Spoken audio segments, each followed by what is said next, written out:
Hello, I'm Kasim Hassan Ali. The Kenya Defence Forces have been deployed to Kapedo in Turkana to help police officers restore order after more than 20 police officers were killed by cattle rustlers at the weekend. Vice Chief of Defence Forces Lieutenant General Samson Watate says his forces will fall under the ambit of police operation in the area. Kapedo has been in the limelight following an ambush by bandits on security forces and civilians, leading to the loss of 27 lives in recent days.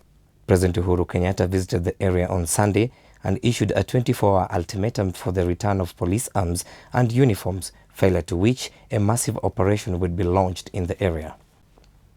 As the police force mourns another senseless killings of its officers who were mandated to maintain law and order, the body mandated by the Constitution to police the police wants drastic changes implemented immediately. The Independent Policing Oversight Authority is demanding the immediate overhaul of the National Police Service Command structure, saying it's the main cause of poor response to insecurity.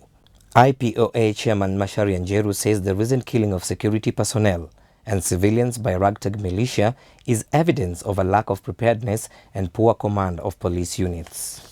IPOA recently released a report after investigating the Mpeketoni massacre, in which it squarely blamed police bosses from the haphazard response of security forces in Lamu. Yale mapendekezo ambayo tumepatiana kwa ile ripoti yetu ya Mpeketoni, tutafuatilia tuhakikishe ya kwamba yanafuatwa na askari polisi. Nina uhakika ya kwamba hata tukienda kuangalia kufanya uchunguzi wa hii operesheni ya kule Kapedo, yale makosa ambayo tulipata kule Mpeketoni ndio yale ambayo tutapata pale. Na pasipokuwa na marekebisho kwa upande wa kitengo cha polisi, utakuta ya kwamba kama vile umesema, maafa kama haya yatazidi kuonekana tena na tena. Na hilo litakuwa jambo la huzuni kama itakuwa kila wakati ni kazi yetu tukupiga kelele, lakini hakuna kitu ambao kinafanywa kwa upande wa kitengo cha polisi. Another body that is not happy with the top security bosses is the Law Society of Kenya, which has revived its onslaught to the Inspector General David Kimaiyo and Cabinet Secretary Joseph Olelenku. LSK Chairman Eric Mutua says security in the country has continued to deteriorate, contrary to promises by the two that it would reduce after LSK threatened to censure them in June. He says after making their threats, Lenku and Kimaiyo said they had put measures in place to address insecurity in the country. Mutua says LSK abandoned its plan but has now revived it since insecurity in the country is on the increase. In business, Chase Bank has recorded a 59% profit after tax to 1.8 billion shillings in September 2014, up from 1.1 billion shilling from the same period last year. The bank also disclosed to have received 1.3 billion shillings in new capital through a rights issue to its existing shareholders.